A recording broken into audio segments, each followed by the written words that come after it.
Bom, e agora a gente fala sobre política. Com o calendário eleitoral avançando, as articulações para o governo de Goiás e para as cadeiras no Senado e na Câmara Federal têm se intensificado. E o nível de aprovação da atual gestão deve interferir na escolha do sucessor, assim como a polarização política que nós vivemos em cenário nacional. E para analisar isso tudo, nós vamos conversar agora com o Leninger Mota, que é consultor político e aparece aqui de forma remota para conversar com a gente. Olá, boa tarde para você, seja bem-vindo. Peço que você se apresente para o nosso público cego e de baixa visão. Boa tarde, é um prazer participar dessa audiência maravilhosa. Eu sou um homem branco, uso óculos com barba, tenho 1,83 m de altura e acho que é isso. É isso mesmo, muito obrigada. Bom, para a gente começar, vamos analisar primeiro aqui a disputa do estado de Goiás. A gente sabe que Caiado não vai concorrer, mas que também já está aí articulando, para um sucessor. Já existem articulações aqui no estado. O que a gente pode dizer nesse momento ainda, que as campanhas não começaram de verdade, ainda não aconteceram as convenções, mas a política já está acontecendo, De bastidores, elas têm acontecido de forma muito intensa em Goiás. Nós temos a principal disputa nesse momento,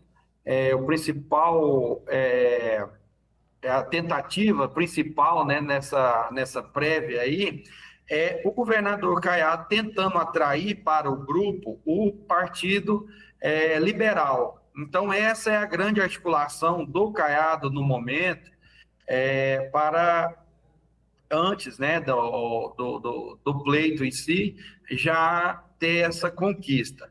E por outro lado, nós temos aí o senador Wilder Moraes, que reafirmou sua candidatura, o que embaraça muito o jogo. Caso o Wilder Moraes seja candidato, é muito provável, e aí um segundo turno, uma vez que nós temos ainda Marconi Perillo, temos um candidato do Partido dos Trabalhadores que ainda não foi definido, e todos esses pontuam muito bem aí, pontuam, de forma a deixar claro que o segundo turno vai acontecer. A tentativa do governador até o momento é tirar o Wilder Moraes da disputa para que ele tenha uma briga direta com o Marconi Perillo e possa resolver a eleição já no primeiro turno. Então, essa é a grande articulação que está acontecendo aí nos bastidores nesse momento e a articulação mais importante até o momento. Bom, o senhor falou do Caiado, Houve uma mudança de partido recentemente, está mais alinhado agora ao Kassab. O que isso deve representar para o futuro político do governador Ronaldo Caiado? Olha, o Ronaldo Caiado, em nenhum momento ele esconde, a sua vontade de ser candidato a presidente. E o que o Kassab lhe ofereceu foi essa possibilidade. Não é uma garantia total, porque tem outros presidenciáveis no partido, como o governador do Rio Grande do Sul, o Leite, também como o próprio Ratinho Júnior, Então, não é uma garantia de que ele vá ser candidato, mas que tem a possibilidade, coisa que o seu antigo partido, União Brasil, não garantia. Então, ele achou melhor ter essa escolha aí, de uma possibilidade do que uma certeza de não ser.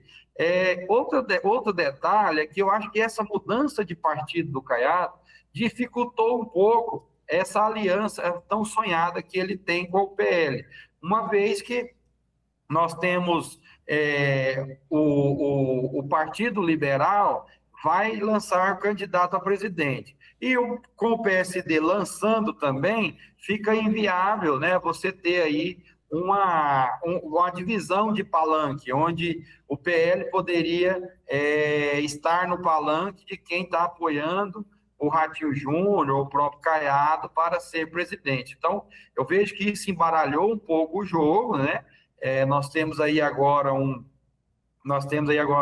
certa dificuldade de ver essa aliança acontecer, mas para o Caiado, que é o seu objetivo primeiro, em ser candidato a presidente, ele ganhou um fôlego já que lá no seu partido, União Brasil, era praticamente impossível ele ser candidato.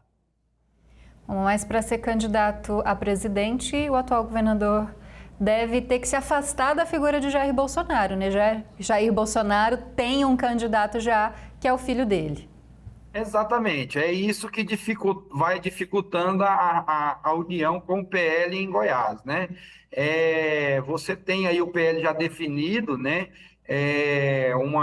O candidato, que é o filho do Jair Bolsonaro, o 01, como eles dizem, já pontuando bem nas pesquisas, mostrando uma dificuldade muito grande em você ter um projeto de terceira via viável, né?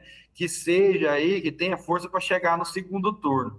Então, mas Caiado insiste que a candidatura da centro-direita, né, é muito importante, pode pegar voto tanto da esquerda e centro-esquerda, quanto da direita e extrema-direita. Então, é isso que prega o Kassab, de que pode ser que eles estejam todos juntos no segundo turno, mas, ao mesmo tempo, Kassab diz que se chegar ao segundo turno, tem maiores chances de ganhar a eleição do que Flávio Bolsonaro. Então, claramente, nós temos aí o Kassab fazendo um jogo onde ele diz, olha, no segundo turno nós caminharemos com a direita, mas nós temos mais chance de ser eleitos do que o Flávio Bolsonaro se formos ao segundo turno. Então, isso inviabiliza, né, ou pelo menos dificulta essa aliança aí que o Caiado tanto almeja com o PL Goiás. Bom, para a gente finalizar, bem rapidinho, Marconi Perillo, provavelmente voltando aí já, né? Anunciou pré-candidatura, voltando como candidato ao governo do estado. Marconi, que ficou um tempo afastado da política, sofreu algumas investigações, se envolveu em algumas polêmicas. Ele volta forte para esse cenário de disputa? Jamais podemos menosprezar uma pessoa que ganhou a eleição 4 vezes ao governo, né?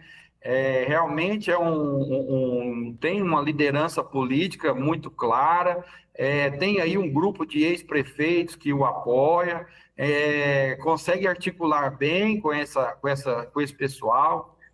Disputou, apesar de ele ter ficado fora de Goiás, né? Ele disputou as eleições de 2018, disputou as eleições de 2022, inclusive em 2022 tendo 600 mil votos, aí mais de 600 mil votos para Senado. Então, de momento algum, é uma figura que pode ser desprezada. Ele começa muito próximo do seu teto, né? Por ter aí um desgaste ainda muito grande. A campanha dele vai ser baseada em falar das suas obras, das suas conquistas, do que ele trouxe para Goiás, para tentar diminuir a sua rejeição. Mas, com certeza, é uma figura que importa muito no processo. A gente acabou de conversar com o Leninger Mota, que é consultor político. Muito obrigado pela sua presença, boa tarde. Eu agradeço, uma boa tarde a todos.